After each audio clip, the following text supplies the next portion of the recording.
I'm the Whispersmith, and welcome back to my reading of Pride and Prejudice. Chapter 19. The next day opened a new scene at Longbourn. Mr. Collins made his declaration in form.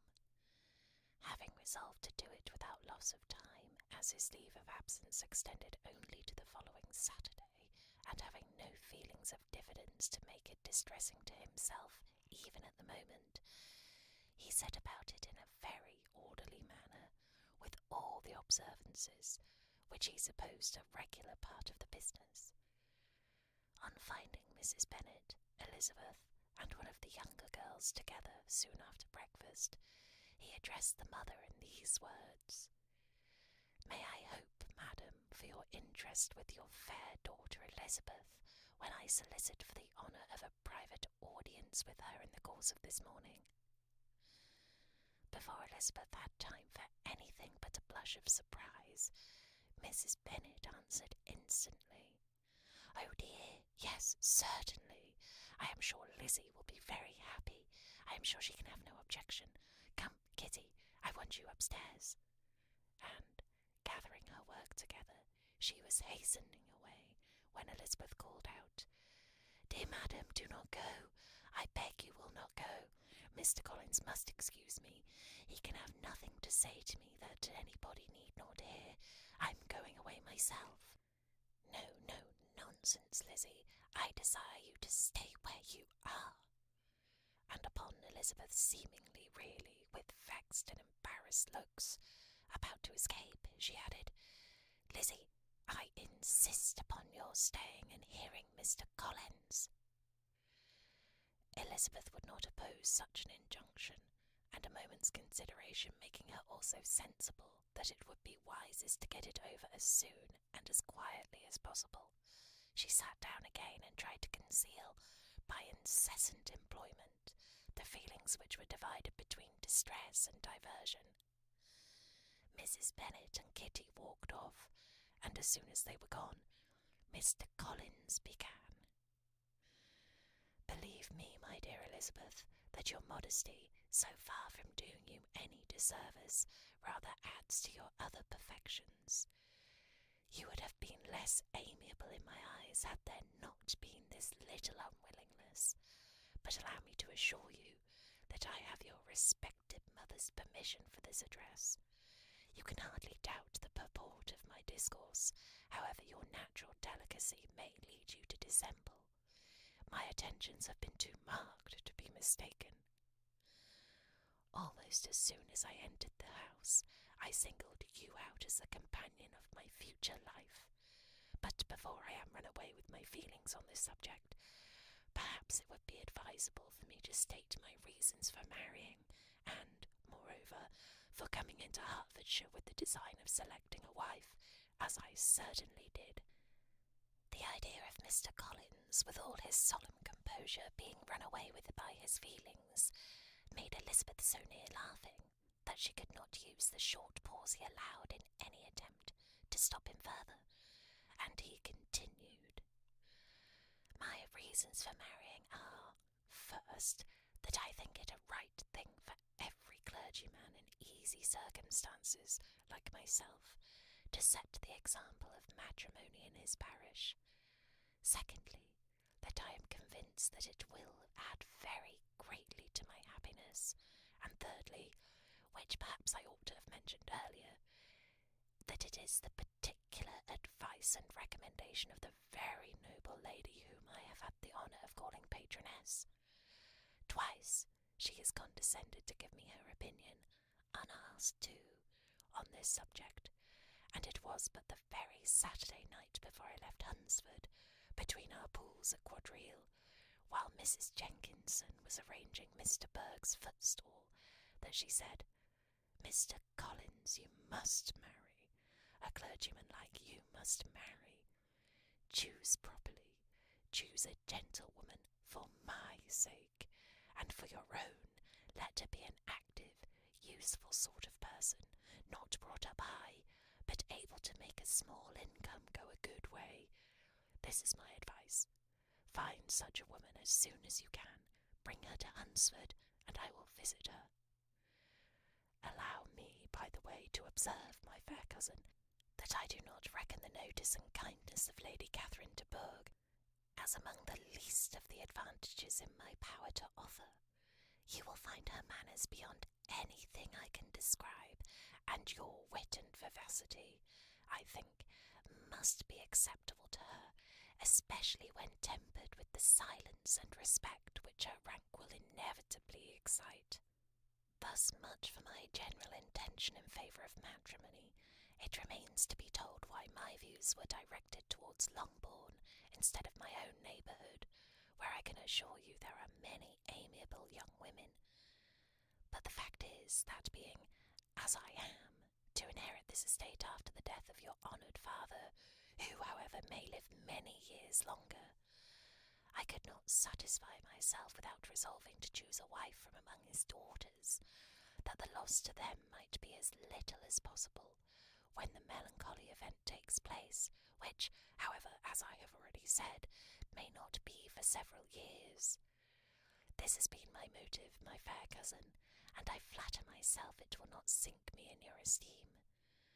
And now nothing remains for me but to assure you in the most animated language of the violence of my affection.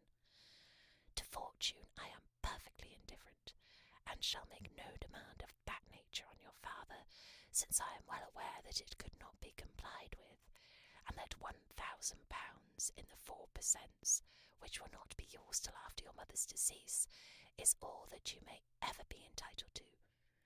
On that head, therefore, I shall be uniformly silent, and you may assure yourself that no ungenerous reproach shall ever pass my lips when we are married. It was absolutely necessary to interrupt him now. You are too hasty, sir, she cried. You forget that I have made no answer. Let me do it without further loss of time. Accept my thanks for the compliment you are paying me. I am very sensible of the honour of your proposals, but it is impossible for me to do otherwise than to decline them. I am not now to learn, replied Mr. Collins with a formal wave of the hand, that it is usual with young ladies to reject the addresses of the man whom they secretly mean to accept when he first applies for their favour, and that sometimes the refusal is repeated a second or even a third time. I am therefore by no means discouraged by what you have just said, and shall hope to lead you to the altar ere long. Upon my word, sir, cried Elizabeth, your hope is a rather extraordinary one after my declaration. I do assure you that I am not one of those young ladies, if such young ladies there are, who are so daring as to risk their happiness on the chance of being asked a second time. I am perfectly serious in my refusal. You could not make me happy, and I am convinced that I am the last woman in the world who could make you so. Nay, were your friend Lady Catherine to know me, I am persuaded she would find me in every respect ill qualified for the situation. Were it certain that Lady Catherine would think so, said Mr. Collins very gravely, but I cannot imagine that her ladyship would at all disapprove of you, and you may be certain when I have the honour of seeing her again, I shall speak in the very highest terms of your modesty, economy, and other amiable qualification. Indeed, Mr. Collins, all praise of me will be unnecessary. You must give me leave to judge for myself, and pay me the compliment of believing what I say. I wish you very happy and very rich, and by refusing your hand, do all in my power to prevent your being otherwise. In making me the offer, you must have satisfied the delicacy of your feelings with regard to my family, and may take possession of Longbourn estate, whenever it falls, without any self-reproach. This matter may be considered, therefore, as finally settled. And rising as she thus spoke, she would have quitted the room, had Mr. Collins not thus addressed her. When I do myself the honour of speaking to you next on the subject, I shall hope to receive a more favourable answer than you have now given me, though I am far from accusing you of cruelty at present, because I know it to be the established custom of your sex to reject a man on the first application, and perhaps you have even now said as much to encourage my suit as would be consistent with the true delicacy of the female character. Really, Mr. Collins," cried Elizabeth with some warmth, "you puzzle me exceedingly. If what I have hitherto said can appear to you in the form of encouragement, I know not how to express my refusal in such a way as to convince you of its being one. You must give me leave to flatter myself, my dear cousin, that your refusal of my addresses is merely words of course. My reasons for believing it are briefly these. It does not appear to me that my hand is unworthy your acceptance, or that the establishment I can offer would be other than highly desirable. My situation in life, my connections with the family of de Bourgh, and my relationship to your own are circumstances highly in my favour, and you should take it into further consideration that in spite of your manifold attractions, it is by no means certain that another offer of marriage may ever be made to you. Your portion is unhappily so small that it will in all likelihood undo the effects of your loveliness and amiable qualifications. As I must therefore conclude that you are not serious in your rejection of me, I shall choose to attribute it to your wish of increasing my love by suspense, according to the usual practice of elegant females. I do assure you, sir, that I have no pretensions whatever to that kind of elegance which consists in tormenting a respectable man. I would rather be paid the compliment of being believed sincere. I thank you again and again for the honour you have done me in your proposals, but to accept them is absolutely impossible. My feelings in every respect forbid it. Can I speak plainer? Do not consider me now as an elegant female, intending to plague you, but as a rational creature speaking the truth from her heart. You are uniformly charming, cried he, with an air of awkward gallantry, and I am persuaded that when sanctioned by the express authority of both your excellent parents, my proposals will not fail of being acceptable.